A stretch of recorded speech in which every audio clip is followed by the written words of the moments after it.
नमस्कार. आज आपण इयत्ता 6वी इयत्तेचा 5वं प्रकरण इतिहास प्राचीन भारतातील धार्मिक प्रवाह हा धडा आपण पाहणार आहोत. या धड्यातील पार्श्वभूमी पाहताना अगोदर आपण पाठीमागच्या धड्याचा थोडासा संदर्भ घेऊयात. आपण पहिल्यांदा घेतलं पहिला धडा होता आपल्याला भारतीय उपखंडातील माहिती होती.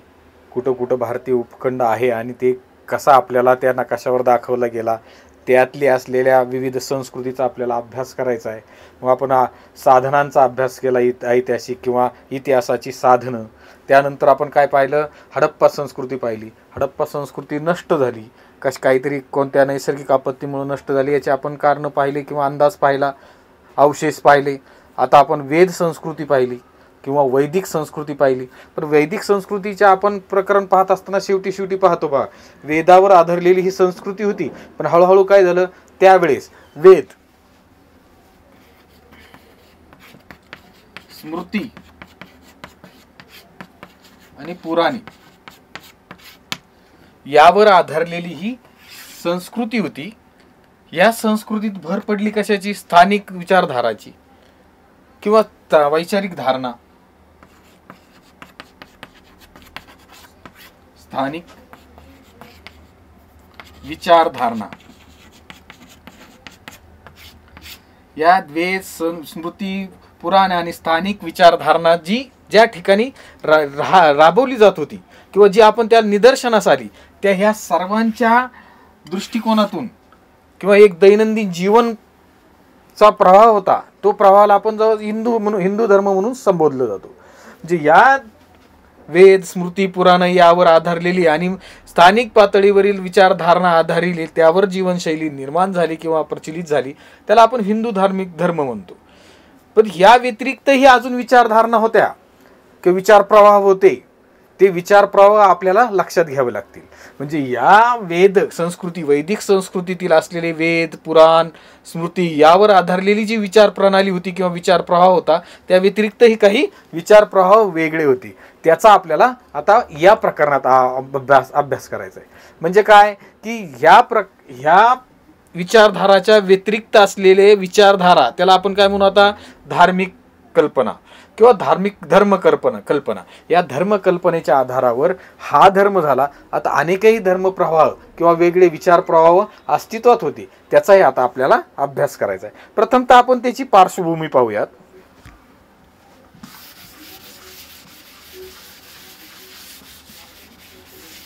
वेद कालखंडात आपण पाहिलं, वेद कालखंडात काय पाहिलं, आपल्याला सगळ्यात महत्वाची गोष्ट जाणवली की ती वेदावर आधारित संस्कृती होती. वेद संस्कृती, ही वेद संस्कृती आधारलेली कशावर होती? वेदावर. वेद आलं की काय आलं? यज्ञ आला. वेद, यज्ञ आला. यज्ञ आला की यज्ञ विधी आली. आणि यज्ञ विधी आलं की वर्ण व्यवस्था येते. पहा, वर्ण व्यवस्था येते काय? वर्ण व्यवस्था. ह्या वर्ण व्यवस्थेवर आधारलेली ही वैदिक संस्कृतीत थोडासा आपल्याला प्रभाव जाणवतो. तो कशाचा? वर्ण व्यवस्थेचा. वर्ण व्यवस्था आपण आठवतंय का? मागच्या धड्यात पाहिलं वर्ण व्यवस्था कशी होती. एक ब्राह्मण, दुसरा क्षत्रिय, तिसरा वैश्य, चौथा शूद्र,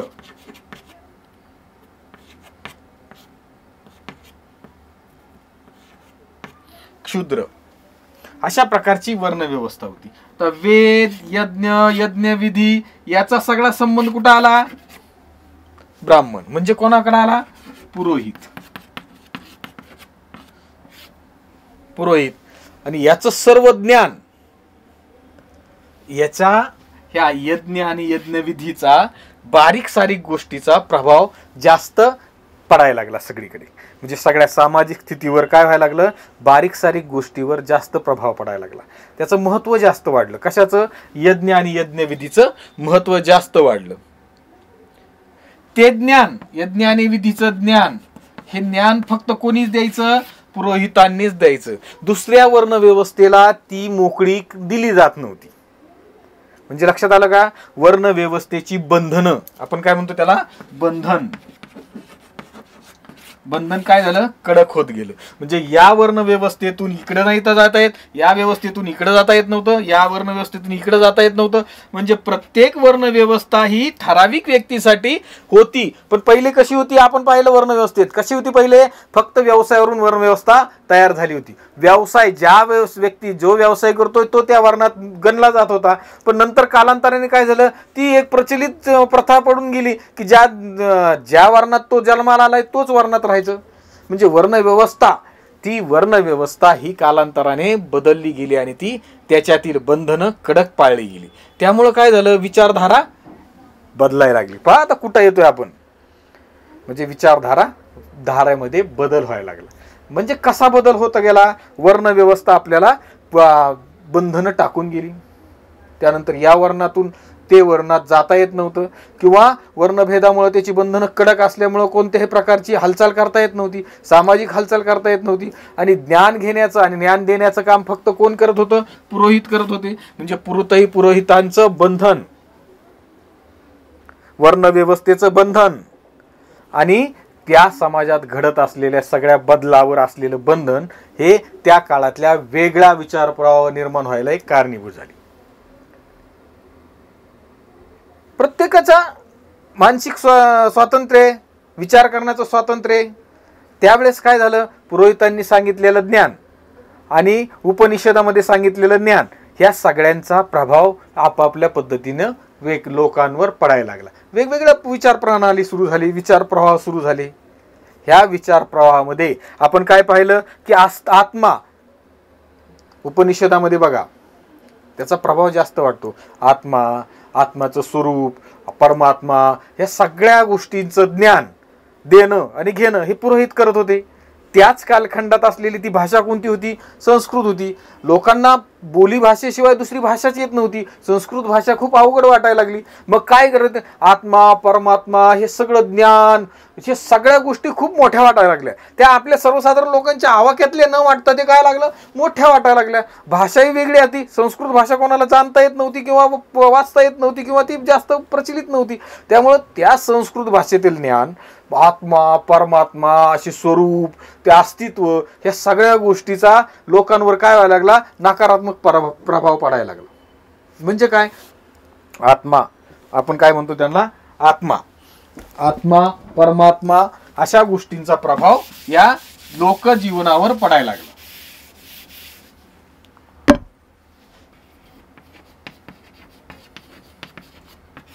उपनिषदामध्ये असलेले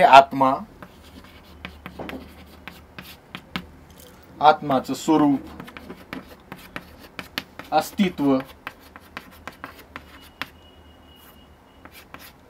हे अस्तित्व याचा प्रभाव लोकांवर पडायला लागला. काय झालं, भाषा, या सगळ्या गोष्टी आपल्या आवाक्याच्या बाहेर आहेत, असं आपल्या शब्दात आपल्या आवाक्याच्या बाहेर आहेत असं सगळ्यांना वाटायला लागलं. त्यामुळं काय झालं, आपल्याला जो आवडता देव आहे किंवा आपल्या देवता आवडताय त्या देवताची भक्ती करण्यात, श्रद्धा ठेवण्यात लोकांना इंटरेस्ट यायला लागला, किंवा त्यांना त्याचा त्या प्रवाहात ते वाहून जायला लागले. ज्या आपल्याला देवतांचं जे आवडते, वेद काळातील असलेल्या वेदानुसार आपण आपण पाहिलं ना, या ऋग्वेदात आपण ऋचा पाहिले, सुक्ते पाहिले, ज्या देवाची आपल्याला स्तुती करायची आवडते त्यांची स्तुती करत त्यांना आपण त्यांचे भक्त होत गेलो. ती प्रभाव वेगळा पडत गेला. म्हणजे मी जर शंकरांचा भक्त होत असेल तर मी शंकराच्याच भक्त करणार किंवा त्यांची स्तुती करणार, त्यांचंच देवपूजा करणार. ह्या सगळ्या गोष्टीचा प्रभाव त्या समाजावर पडायला लागला. कोणी विष्णूचं भक्त आहे तर विष्णू, म्हणजे असे वेगवेगळे पंथ पडायला लागले. म्हणजे आपण शिवचा भक्त असेल, शैव पंथ असा पंथ तयार झाला. कोणी विष्णूचं भक्त असेल, वैष्णव पंथ, असे वैष्णव पंथ, अशा प्रकारचे पंथ त्या ठिकाणी निर्माण व्हायला सुरुवात झाली. म्हणजे काय की आपल्या या वैदिक संस्कृतीतून ते जे अवघड होतं, कोणतं अवघड, उपनिषदात किंवा आपण याला म्हणतो उपनिषदात किंवा ब्राह्मणिकेमध्ये वेगवेगळ्या गोष्टी अवघड होत्या, त्या सर्वसाधारण लोकांना कळण्यापलीकडच्या होत्या. त्या जरी कळण्यापलीकडच्या असल्या तर माणूस त्यावेळेसचे समाज जीवन समजून घेण्यात वेगळं नव्हता. तो म्हणायचा द्या सोडून, चला आपल्याला हे देव आवडतो ना, मग ह्या देवाच्या नुसार आपण पूजा करू. मग असा वैष्णव पंथ, आता वैष्णव पंथ असा पंथ तयार झाला. म्हणजे काय की आपण शिवला मानतो, शिवचे एक पंथ तयार झाला. विष्णूला मानतो, विष्णूचा एक पंथ झाला. अशा प्रकारचे वेगवेगळे पंथ तिथं निर्माण व्हायला लागले. वेगळा विचार प्रवाह सुरू झाला. आपलंही अस्तित्व आहे आणि आपलं अस्तित्व असताना सर्वसाधारण मनुष्याला काही धार्मिक ज्ञान समजेल, सर्वसाधारण मनुष्याला धार्मिक ज्ञान समजेल अशा भाषेत धार्मिक ज्ञान देण्याची एक विचार प्रवाह तिथं अस्तित्वात आला. म्हणजे आपल्या होत असलेल्या या वेद संस्कृतीचा पुढं प्रभाव वेगवेगळा होत गेला. कशामुळं? विचार प्रवाहामुळं. वेगळे विचार प्रवाह आहे, तोचा वेगळा गट, ह्या वेगळा विचार प्रवाह, ह्याचा वेगळा गट, अशा वेगवेगळ्या गटात आपला विचार प्रवाह सुरू झाला. त्यातूनच काय निर्माण झालं? आपल्याला जैन धर्माचं अस्तित्व निर्माण झालं. तो अस्तित्व होतच, पण त्या पुढं त्याची प्रगती होत गेली. पण प्रगती कशा प्रकारे, त्या जैन धर्माचं महत्त्व आपल्याला वर्धमान महावीरांनी सांगितलं. बौद्ध धर्माचं महत्त्व कसं कसं सांगितलं गेलं, याचा सगळा अभ्यास आपल्याला आता या प्राचीन भारतीय धार्मिक प्रवाहात करावा लागला. म्हणजे वेद प्रवाह किंवा वेद संस्कृतीतून आलेला हिंदू धर्माच्या वेळेसच अस्तित्वात असलेले अनेक विचार प्रवाह, त्या विचार प्रवाहातून निर्माण झालेले किंवा असलेले अस्तित्वात असलेले धर्मप्रवाह, त्या धर्माचा विचार करणारे अनेक तीर्थकर किंवा आपण त्याला ज्ञान देणार, त्या धर्माचा ज्ञान देणारे, जैन धर्माचं ज्ञान देणाऱ्यांना आपण काय म्हणतो? तीर्थकर. म्हणजे अशा वेगवेगळ्या विचार प्रवाहाचा एक पंथ तयार होत गेला आणि त्यालाच आपण काय म्हणत गेलो? त्या धर्माला त्या धर्माची नावं देण्यात आली. आणि आपण त्यातला एक आता धर्म पाहणार आहोत, जैन धर्म. कोणत्याही प्राण्यांना त्रास होणार नाही, त्रास न देता, हिंसा न करता, कोणत्याही प्रकारचं मन न दुखवता आपण राहू शकतो, अशा विचारांचा एक प्रभाव तयार झाला. आणि तो प्रभावाचा अहिंसा प्रभाव, आणि त्या अहिंसा तत्वावर ही आपली जैन धर्माची धारणा आपल्याला समजून घेण्यात येते. म्हणजे काय? जैन धर्म हा कशावर आधारलेला आहे? अहिंसेवर आधारित असलेला हा जैन धर्म. जैन धर्माचे 24वे तीर्थकर बघा,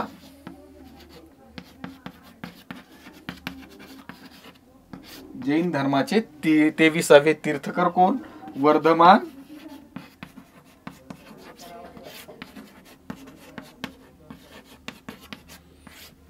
महावीर. आता यांच्याबाबत आपण थोडीशी माहिती घेऊयात की त्यांचा जन्म कुठे झाला. तर जन्माच्या बाबत आपण पाहूयात.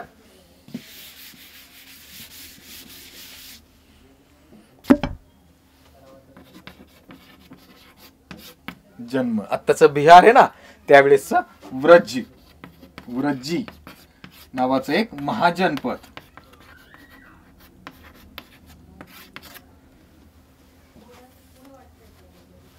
तर महाजनपद हा शब्द तुम्हाला नवीन वाटत असेल आहे ना, पुस्तकात आहे आता आपल्या. महाजनपद, आता तुम्ही लहान आहे, तुम्हाला महाजनपद ह्या शब्दाचा अर्थ कळणार नाही. तुम्हाला महाजन हे आडनाव माहिती आहे, पद हे पद आहे म्हणून माहिती आहे तुम्हाला. महाजन पद म्हणजे काय? आडनावाचं एक पद आहे का, किंवा एक ते पद आहे का तिथलं? नाही. महाजन पद ह्या शब्दाचा अर्थ पूर्ण इतिहासात वेगळा आहे. त्याचं थोडंसं समजून घेतो, कारण हा शब्द आला म्हणजे तुमचा एखाद्या शब्दाचा अर्थ जर कळाला नाही तर तो मुद्दा आपल्याला लक्षात येत नाही. तो अर्थ त्याच्या संदर्भात जास्त वेळ काळ नसतो किंवा त्याचा यात एवढं महत्त्व नसतं, पण तो नाही कळला तर विद्यार्थ्यांना थोडंसं संगत लागल्यासारखी वाटत नाही की त्या विषयाची. म्हणून सांगतो काय महाजनपद म्हणजे काय. आपण पहा, राज्य म्हणतो, राज्य मागच्या धड्यात पाहिलं आपण की ग्राम आणि विष नंतर काय झालं? जनपद म्हणजे गावाचा, अनेक गावांचा मिळून विष अनेक विषांचा मिळून एक जनपद म्हणजे काय? राज्य. अनेक गाव, आपलं कसं तालुका, जिल्हा, अनेक गाव मिळून तालुका होतो, अनेक तालुका मिळून जिल्हा होतो, तसं अनेक विष मिळून काय होतंय? राज्य होतं. त्या राज्याला जनपद म्हणायचे. अशा मोठ्या राज्यांना किंवा मोठं राज्य असेल त्याला काय म्हणायचं? महाजनपद. महाजनपद म्हणजे कोणत्या नावाचं राज्य होतं त्यावेळेस? व्रजी. त्या व्रजी नावाच्या राज्याची राजधानी होती वैशाली. काय होते, वैशाली नावाचं शहर होतं, राजधानी होती त्या वृज्जी नावाची. त्या वैशाली राज्यात, त्या राज्यात असलेलं कुंडग्राम,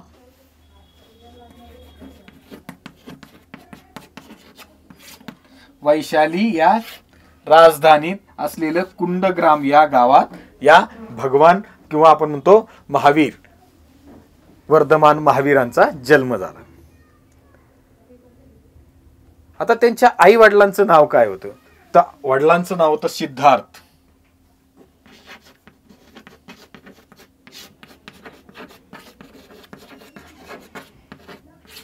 वडिलांचं नाव सिद्धार्थ होतं आणि आईचं नाव त्रिशला.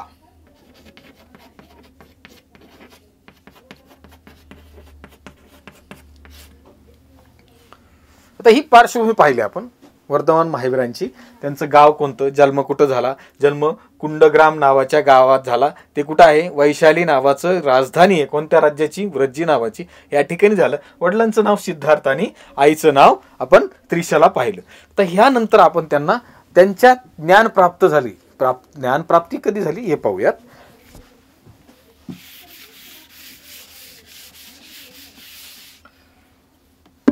वर्धमान महावीर 12 वर्ष म्हणजे 12.5 वर्ष,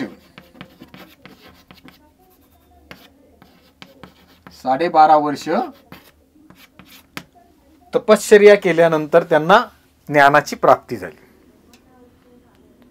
ज्ञान आत्मसात झालं. म्हणजे कोणतं ज्ञान, तर त्याला आपण केवल ज्ञान म्हणतो. केवल ज्ञान म्हणतो. काय, केवल, विशुद्ध,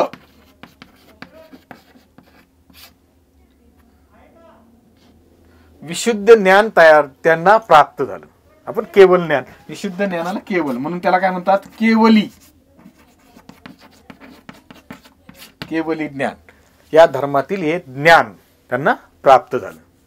त्यांनी काय केलं की ज्ञान प्राप्त झालं म्हणजे काय केलं, आनंदावर आणि विजय, आनंदाचा आणि दुःखाचा आपल्या शरीरावर कोणताही परिणाम होणार नाही असा त्यांनी आपलं स्वतःला बनवलं. म्हणजे काय की सर्व विकारावर, आनंदाचा विकार असो नाही तर दुःखाचा असो, कोणताही प्रकार आपल्या शरीरावर होणाऱ्या कोणत्याही प्रकाराचा आघात असो किंवा दुःख असो आनंद असो, याचा आपल्यावर कोणत्याही प्रकारचा परिणाम होणार नाही. फक्त आपण धार्मिक आणि नियतीनं किंवा सत्यानं वागण्याचं जे त्यांना ज्ञान प्राप्त झालं, म्हणजे अनेक विकारावर, अनेक मानसिक आपुलकी म्हणा, द्वेष म्हणा, आनंद म्हणा, याच्यावर जो विजय मिळवला त्याला आपण काय म्हणतो, जिन, किंवा सगळ्या विकारांवर विजय मिळवणारा जिन. काय म्हणतात, जिन. जिन म्हणजे काय, जिंकणारा. जिन म्हणजे जिंकणारा. म्हणजे अनेक या विकारांवर विजय मिळवून त्यांनी सर्व जिंकलं, त्याला जिन म्हणतात. आणि जिन म्हणजे काय, जिंकणे आणि जिंकणारा. आणि त्याला त्याच्यावरून नाव काय पडलं, जैन. जिन वरून नाव काय पडलं, जैन. असं जैन नाव या धार्मिक प्रवाहाला पाडण्यात आलं किंवा देण्यात आलं. कशावरून लक्षात आलं, त्या शरीरातील अनेक राग, रोग, द्वेष, राग, लोभ, द्वेष या सगळ्यांवर विजय मिळवण्याचं ज्ञान प्राप्ती त्यांना झाली. आणि अनेक याच्यावर त्यांनी विजय मिळवला म्हणून त्यांना काय म्हणतात, जिन. जिन म्हणजे काय, जिंकणार, त्याच्यावर विजय मिळवला. आणि त्या जिनचा अर्थ काय, जैन. त्याला शब्दप्रयोग काय झाला परत, जैन. आणि जैन ही विचार प्रवाह आपल्याला पुढे पाहायला मिळतो. मग यांनी काय केलं, भगवान महावीरांनी आपल्याला काय सांगितलंय की अनेक गोष्टी दैनंदिन जीवनात आपल्याला पाहायला, अनुभवायला मिळतात. काही ज्ञान आपल्याला मिळतं, पण ते ज्ञान कोणत्या भाषेत मिळतंय याचाही खूप मोठा परिणाम असतो. अनेक लोकांना अनेक धार्मिक प्रवाह होते आणि त्यातून मिळणाऱ्या ज्ञानाची त्यांच्याकडं ओघ चालू होता. पण एखाद्या मुलांना किंवा तुम्हाला एखादी गोष्ट सांगितली आणि ती तुम्हाला ज्ञातच नाही झाली, कोणती भाषा आहे काही कळालीच नाही, तर त्याचा काही उपयोगच नाही ना.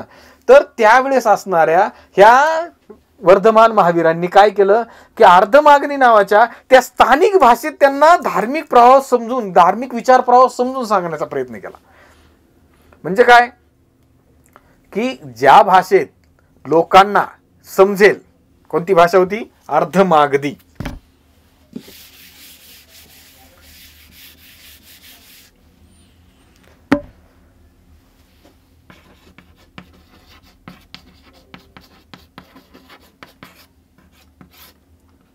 अर्धमागधी या भाषेत त्यांनी आपल्या धार्मिक विचार प्रवाह लोकांपर्यंत, सर्वसाधारण लोकांपर्यंत ते पोहोचवण्याचा त्यांनी प्रयत्न केला. म्हणजे आपल्याला जी काही भाषा कळते त्या भाषेत जर आपल्याला आपलं ज्ञान प्राप्त झालं तर आपल्याला एक समाधान मिळतं. तुम्ही बघा, एखादी गोष्ट तुम्हाला समजा, एखादी गोष्ट फिलिंग, आपल्या भावना एखाद्याला पोहोचवायच्या असतील किंवा त्याच्या भावना आपल्यापर्यंत पोहोचत नसतील तर आपल्याला भाषेचा आधार घ्यावा लागतो. म्हणजे भाषा ही सगळ्यात महत्त्वाची. त्यावेळेस ही त्या अनेक विचार प्रवाहांना अडचणीची गोष्ट होती ती हीच होती की त्यावेळेचे असलेले भाषा ज्ञान लोकांना नव्हतं. आणि ह्या वर्धमान महावीरांनी काय केलं की ज्या लोकांची भाषा जी आहे त्या लोकांच्या भाषेमध्ये धार्मिक ज्ञान प्रवाह, विचार प्रवाह पोहोचवण्याचा त्यांनी प्रयत्न केला. मग त्या धार्मिक भाषेत किंवा त्यांना ज्या अर्थमागणी भाषेत आहे त्यांना एक तत्वज्ञान सांगायचा त्यांनी खूप मोठा प्रयत्न केला. आणि तोच आधार पंचमहावृत्ते हाच खरा जैन धर्माचा आधार आपल्याला मानता येईल. म्हणजे काय, त्यांनी पंचमहावृत्ते सांगितलीत, ती कडक पाळण्याची त्यांनी सूचनाही केली. म्हणजे एखाद्या जीवन पद्धतीत जगताना कसं जगायचं, काही तत्व अवलंबले पाहिजेत, ते तत्व यांनी या पंचमहावृत्तेमध्ये आपल्याला सांगितले आहेत. आता ते पंचमहावृत्ते आपण पाहूयात.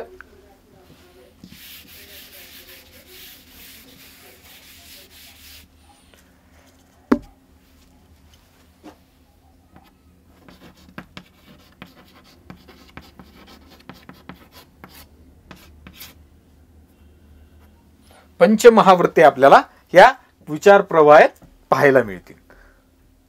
जे 5 गुण आहेत, काय करायला पाहिजे. आता त्या अहिंसा, सत्य, अस्तेय, अपरिग्रह आणि ब्रह्मचर्य हे 5 गोष्टी आहेत. आपल्याला ह्या 5 गोष्टी पाहायच्या. याचा अर्थ बघा किती छान आहे.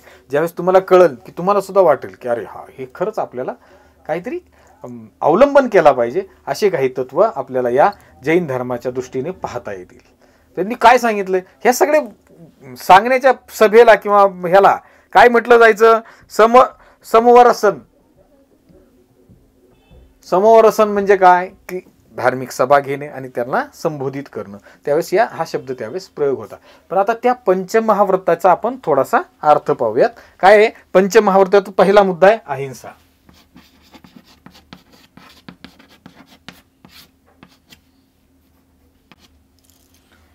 अहिंसा म्हणजे तुम्हाला माहिती आहे ना, अहिंसा म्हणजे हिंसा न करणे, कोणत्याही प्राण्यांना दुखवायचं नाही, त्याची हिंसा करायची नाही, एखाद्या प्राण्याला दुःख होईल, मन दुखावलं जाईल, अशा गोष्टी करायच्या नाही. हे पंचमहाव्रतात पहिलं तत्व सांगितलेलं आहे त्यांनी, की असं आपण वागलं पाहिजे, की कोणत्याही प्राण्यांच्या बाबत हिंसा करायची नाही. तो मनुष्य प्राणी असो ना की इतर कोणतेही पाळीव प्राणी असो, कोणतेही प्राणी, हिंसा करायची नाही, त्यांचं मन दुखावं नाही, त्यांना दुखापत होईल किंवा दुःख होईल असं वागायचं नाही. त्यालाच काय म्हणतो आपण, अहिंसा. दुसरं तत्व आहे सत्य.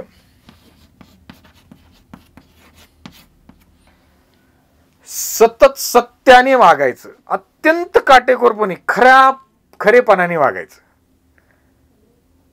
कितीही संकट मोठं असलं, कितीही मोठ्या अडचणी आल्या तर सत्याची साथ सोडायची नाही. सतत खरे बोला आणि खरेपणानेच वागायचं. म्हणजे सत्य म्हणजे काय, खरेपणाने वागणे. सतत खरं वागायचं आणि खऱ्यापणानेच आपण वागणूक आपली असली पाहिजे. वर्तन हे आपलं सत्याच्याच बाजूने असलं पाहिजे. म्हणजे अहिंसा, हिंसा करायची नाही. सत्य म्हणजे सत्याच्याच बाजूने राहायचं, खरं बोलायचं, सतत खरं बोलायचं आणि वर्तणूकही आपली खरीच असली पाहिजे. अशा प्रकारची ही पंचमहाव्रतातली दुसरी आपल्याला वर्ण पाहायला मिळते. तिसरा आहे अस्तेय.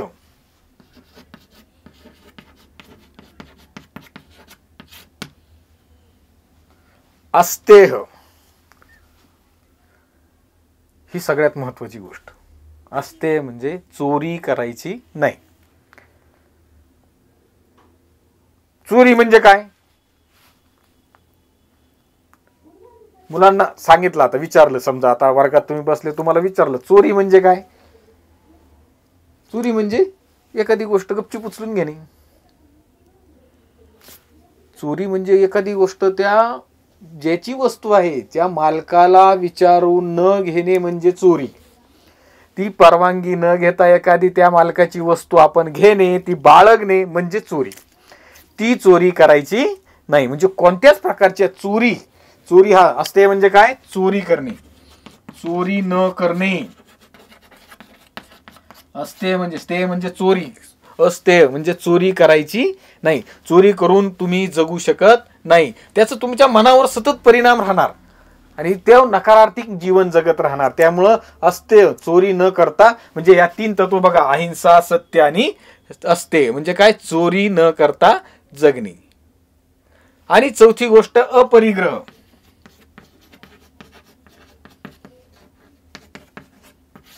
अपरिग्रह म्हणजे काय, येऊ द्या, येऊ द्या, जेवढं पाहिजे तेवढं येऊ द्या, येऊ द्या, येऊ द्या, येऊ द्या. पोट भरलं का नाही, म्हणजे आपल्याला जेवढं आवश्यक आहे तेवढंच कमवायचं. जेवढं आपल्याला आवश्यक, आपण जेवताना पाहतो ना, एखादा आवडीचा पदार्थ असतो तर आपण घटीभर घेऊन खातो का, नाही. आपल्याला माहिती आहे आपली भूक किती आहे. आपल्याला जेवढी भूक आहे, आपल्याला जेवढी आवश्यकता आहे तेवढंच कमवून ठेवा. जास्त संग्रह करून ठेवायची काय आवश्यकता नाही, कारण जेवढं जास्त आहे तेवढं आपलं दुसऱ्याला देऊन टाका. म्हणजे अपरिग्रह म्हणजे काय, जास्त संग्रहित करून ठेवायचं नाही. येऊ द्या, येऊ द्या, समाधान झालं तरी अजून पाहिजे, समाधान झालं तरी अजून पाहिजे, म्हणजे आज जास्त संग्रहित करून ठेवायचं नाही. जेवढी आपल्याला आवश्यकता आहे, जेवढे आपल्याला आपला घास आहे तेवढंच खायचं.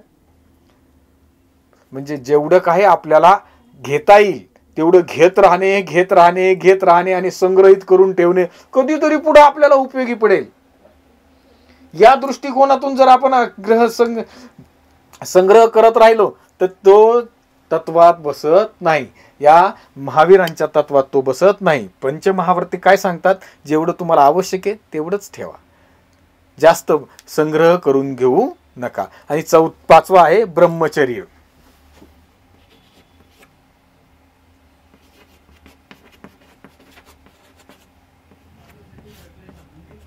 5वा आहे ब्रह्मचर्य. म्हणजे आपल्याला शरीराला शुद्ध ठेवायचंय, वासना यापासून आपल्याला दूर ठेवायचंय. कोणत्याही विकाराची आपल्याला शरीराला कोणताही विकार होणार नाही आणि त्याचा शरीरावर वाईट परिणाम होणार नाही, अशा गोष्टी आपल्याला टाळायच्या. म्हणजे शरीरावर आपल्याला विजय मिळवायचा आहे. शरीराला होणाऱ्या अनेक आघात किंवा शरीरावर येणाऱ्या अनेक सवयी, व्यसन याच्यापासून आपल्याला काय करायचंय, वासना याच्यापासून आपल्याला काय करायचंय, दूर ठेवायचंय. म्हणजे शरीराला सुखकर वाटणाऱ्या गोष्टीला पासून आपल्याला शरीर काय करायचंय, दूर ठेवायचंय. म्हणजे अशा प्रकारची हे म्हणजे पंचमहाव्रते 1 2 3 4 5 कोणती, अहिंसा, सत्य, अस्तेय, अपरिग्रह आणि ब्रह्मचर्य. या 5ही गोष्टी म्हणजे पंचमहाव्रताच्या दृष्टिकोनातून आणि त्या अनुषंगाने जर आपण वागलो, आपली वर्तणूक तशी केली तर आपण एक चांगला धार्मिक भावनेनं आणि शुद्ध भावनेनं आपण जीवन जगू शकतो, असं आपल्याला वर्धमान महावीर सांगतायत. त्यांनी पंचमहाव्रते सांगितले, तसं त्रिरत्ने सुद्धा सांगितले. जीवन जगण्याची काही पद्धती असतात. प्रत्येक धार्मिक प्रवाहात एक पद्धत सांगितलेली असती जीवन जगण्याची आणि त्यांचे काही तत्व असतात. ते तत्वाचा आपली माहिती चालली आहे. म्हणजे जैन धर्माची स्थापना कोणी केली किंवा स्थापनेनंतर आपण 24वे तीर्थकर आहेत महावीर, त्यांनी आपल्याला कोणतं मार्गदर्शन केलंय, धार्मिक कोणत्या गोष्टी पाळायच्या आणि कडक पाळायच्या याचंही आपल्याला त्यांनी ज्ञान दिले. कोणत्या कोणत्या तत्वानुसार कोणत्या कोणत्या भाषेत त्यांनी ज्ञान दिलंय, सर्वसाधारण कळेल अशा भाषेत ज्ञान दिलंय, याची आपण माहिती पाहिली. आता आपल्याला त्रिरत्ने, त्यांनी सांगितलेली त्रिरत्नाची थोडीशी माहिती घेऊया.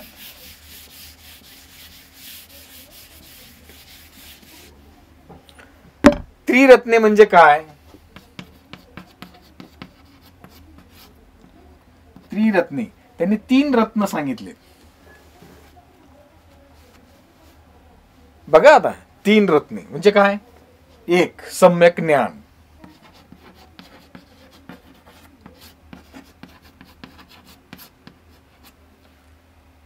सम्यक ज्ञान, सम्यक दर्शन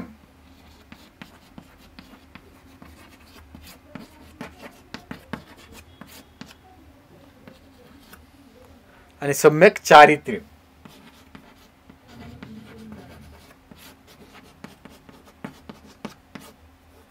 या 3 ज्ञानाचा आपण उपयोग करून आपलं जीवन सार्थकी लावायची त्यांनी अशी अपेक्षा केलेली आहे.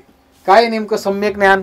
सम्यक ज्ञान म्हणजे काय तर आपल्याला त्याचा सखोल अर्थ समजून घ्यायचा आहे. कशाचा? या धार्मिक प्रवाहात आपल्या गुरुने किंवा आपल्या तीर्थकराने, ज्ञान देणाऱ्या या तीर्थकराने जे ज्ञान दिले त्याचा सखोल अर्थ समजून घ्यायचा. आपल्याला काय अर्थ समजून घ्यायचा आहे. उगाच कोणतरी आपल्याला सांगतंय आणि आपण ऐकतोय आणि ते आत्मसात करतोय, त्याचा काही उपयोग नाही. ते ज्ञान आपल्याला समजलं पाहिजे, त्याचा सखोल अर्थ, मेन उद्देश, हा अर्थ काय, हा अर्थ आपल्याला समजला पाहिजे. म्हणजे सखोल ज्ञानाची म्हणजे सम्यक ज्ञान म्हणजे काय, त्याचा अर्थ आपल्याला, त्या ज्ञानाचे सखोल अर्थ कळायला पाहिजे, सखोल ज्ञान प्राप्त झालं पाहिजे. एखादी गोष्ट आपल्याला समजून ऐकून आपण सोडून देतो का तर ती आपल्याला समजलेली नसती. ज्यावेळेस त्याचा अर्थ कळायला सुरुवात होती त्यावेळेस आपल्याला त्या अर्थाबद्दल आपल्याला उत्सुकता निर्माण होते आणि पुढं आपण वाचन करतो.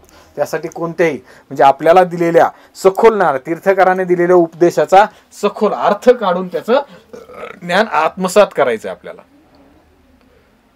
आणि सम्यक दर्शन, दिलेला अर्थ किंवा तीर्थकाराने सांगितलेला उपदेश त्याच्यावर आपल्याला श्रद्धा ठेवायची. पहिली श्रद्धा बसली पाहिजे, श्रद्धा ठेवायची आणि मग त्याचा सखोल अर्थ आपल्याला लावायचा आहे. म्हणजे आपल्याला तीर्थकाराने दिलेला उपदेश त्याच्यावर श्रद्धा ठेवायची किंवा आपण ऐकतोय आणि आपल्याला उपदेश दिला जातोय त्याच्यावर आपण श्रद्धा ठेवली पाहिजे. या सगळ्या गोष्टीचा ज्ञान आपल्याला भगवान महावीरांनी, वर्धमान महावीरांनी आपल्याला दिलेलं आहे. म्हणजे सम्यक ज्ञान म्हणजे अर्थ कळाला पाहिजे, सखोल अर्थ आपल्याला प्राप्त झाला पाहिजे. त्यावर सम्यक दर्शन म्हणजे काय तर त्यावरचं आपल्याला सखोल श्रद्धा निर्माण झाली पाहिजे, श्रद्धा ठेवली पाहिजे. आणि तिसरं आहे सम्यक चरित्र. सम्यक चरित्र म्हणजे काय तर आपण पंचमहावृत्तानुसार आपल्याला त्याची वर्तणूक असली पाहिजे आपली. सगळ्यात महत्वाची चरित्रावर आहे. पहा, चरित्र. आणि जर आपल्याला चारित्र आपलं घडवायचं असेल, आता तुम्ही लहान आहेत, तुमच्यावर जे काही संस्कार केले जाते त्यावरून तुमचं चारित्र घडणार आहे. तुम्हाला जे काही चांगलं आहे, जे काही ज्ञान चांगलं वाटतंय ते आपल्याला घेतलं पाहिजे, आहे ना. आपण जे ज्ञान घेतोय ते चांगलं आहे याची जाणीव आपल्याला आई वडील करून देतात, आपले गुरु करून देतात. म्हणजे आपल्याकडे आई वडील आणि गुरूंकडून मिळालेलं ज्ञान आपल्याला चारित्र्य घडवण्यासाठी मदत होणार आहे याची जाणीव तुम्हाला जर आत्ता झाली या वर्गात, तरच तुम्हाला पुढे तुमचं चारित्र्य संपन्न करता येईल. म्हणजे काय तर आपल्याला चारित्र्यवान राहायचं असेल तर आपल्याला पंचमहाव्रताचं पालन करायला पाहिजे आणि ते कडक पालन करावं असं वर्धमान महावीर आपल्याला सांगतायत. सहिष्णुता. वर्धमान महावीरांनी आपल्याला सहिष्णुता हा एक संदेश दिलाय किंवा आपल्याला सहिष्णुता हे मार्गदर्शन दिलंय. काय दिलंय त्यांनी? सहिष्णुता म्हणजे काय ते एक सिद्धांत मानलाय त्या अनेकांतवाद.